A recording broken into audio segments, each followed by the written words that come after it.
আল্লাহর নবী বলছেন, যাদের সামান্য পরিমাণ সরিষার দানার পরিমাণ ঈমান রয়েছে, আমি নবী তাদেরকে জান্নাতে নিয়ে যেতে চাই। আল্লাহ তাআলা বলবেন তবে তাই, তাদেরকে জান্নাতে নিয়ে যাও। আল্লাহু আকবার। কেমন নবী আমরা পেয়েছি! এই দুইবারই শান্ত থাকেন না তিনি, তৃতীয়বার আবার আল্লাহর নবী দৌড়ে ছুটে এসেছেন।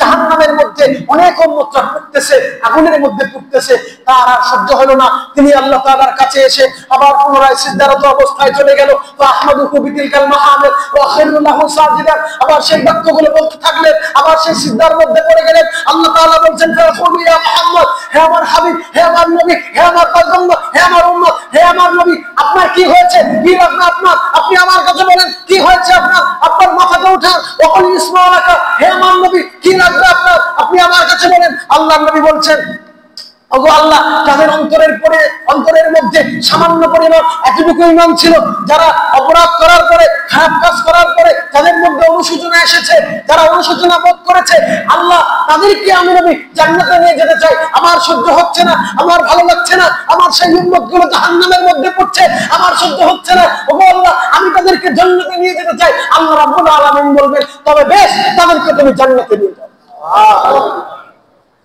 এইভাবে আল্লাহর নবী জাহান্নাম থেকে বের করে সেই সমস্ত উম্মতদেরকে আবার জান্নাতে নিয়ে যাবে।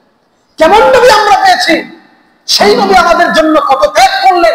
একটাবার ভাবেন, সেই পরিস্থিতিতে, সেই জায়গায় যদি আপনি থাকতেন, সারা জীবন কষ্ট করেছেন, আপনি নিজের জন্য না চেয়ে আপনি আরেকজনের জন্য চাইবেন?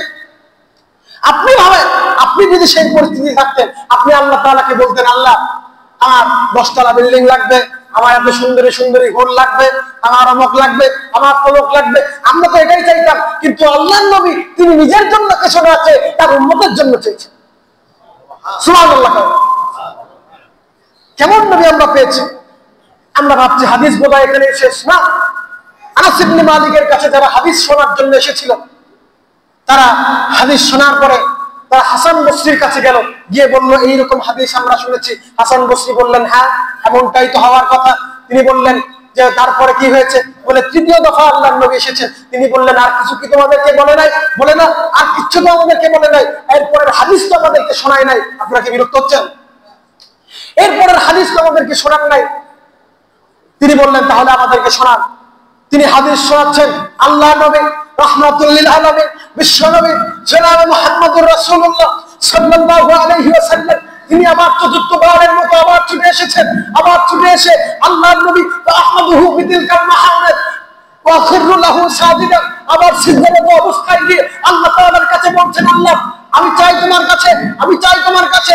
আল্লাহ তাআলা বলছেন, ফায়াকুলু ইয়া মুহাম্মদ ইরফা রাসা, হে আমার নবী, হে আমার হাবিব, হে আমার বন্ধু, কি লাগবে আপনার? আপনি আপনার মাথাটা উঠান। ওয়াকুল ইসমাআলাকা, বলেন আপনার কি লাগবে। ওয়াসাদদুকা, চাও দিয়ে দেওয়া হবে, কোনো কিছু তোমাকে না করা হবে না। তোমার যা লাগবে তুমি আমাকে বলো, সব তোমাকে দিয়ে দেওয়া হবে। আল্লাহর নবী এবার বলবেন, ওয়াসফাতু শাফা, আল্লাহর নবীকে বলা হবে ওয়াসফাতু শাফা, যাকে ইচ্ছা তোমার সুপারিশ করে, যাকে ইচ্ছা, যাকে মনে চায় তাকে তুমি জান্নাতে নিয়ে যাও। আল্লাহর নবী রাহমাতুল লিল আলামিন আল্লাহ তাআলাকে বলবেন, ওগো আল্লাহ, আমার যেই উম্মতেরা কোনদিন হয়তো ঠিকভাবে তোমার ইবাদত করতে পারে নাই, কিন্তু আমি নবীর আদর্শের মধ্যে ছিল, আমি নবীর দ্বীনের জন্য, ইসলামের জন্য, ইসলামের আরো কায়েমের জন্য, ইসলামকে সংসদে পাঠানোর জন্য যেই সমস্ত উম্মতেরা সামান্য পরিমাণ কন্ট্রিবিউশন করেছে, সামান্য পরিমাণ ঈমান রয়েছে, শুধুমাত্র এতটুকু বিশ্বাস করেছে আল্লাহ বলে একজন আছে, রাসূল বলে একজন আছে, এতটুকু পরিমাণ বিশ্বাস আমার যেই উম্মত রেখেছে, সেই উম্মতকে আমি নবী জান্নাতে না নিয়ে জান্নাতে প্রবেশ করব না। কেমন নবী আমরা পেয়েছি! আল্লাহর নবী সিজদারত অবস্থায় গিয়ে আবার কান্না করতে থাকবেন। আল্লাহ তাআলাকে বলা হবে যে, আল্লাহ, আমি সেই সমস্ত উম্মতদেরকে জাহান্নাম থেকে বের করে নিয়ে দিতে চাই। আল্লাহ তাআলা বলবেন, তবে বেশ, যাও, তাদেরকে জান্নাতে পৌঁছে দাও, জাহান্নাম থেকে বের করে তাদেরকে জান্নাতে নিয়ে যাও। সুবহানাল্লাহ। এমন নবীর দ্বীনের জন্য, ইসলামের জন্য সামান্য একটু বকা খাবেন, সামান্য একটু গালি খাবেন, সামান্য একটু কষ্ট আমরা করতে পারবো না? ইনশাআল্লাহ হয় না। যেই নবী আমাদের জন্য সেই কিয়ামতের ময়দানে শাফায়াত করবে, আমাদেরকে জাহান্নাম থেকে বের করে জান্নাতের মধ্যে নিয়ে যাবে, সেই নবীর জন্য এতটুকু করতে পারবো না? যেই নবী আমাদের জন্য এত কিছু করলেন, এতটুকু আমাদেরকে করতে হবে। আমরা পারবো তো ইনশাআল্লাহ? হাত উঠান, সবাই বলেন আল্লাহ আল্লাহ আল্লাহ, তোমার দ্বীন এবং ইসলামের জন্য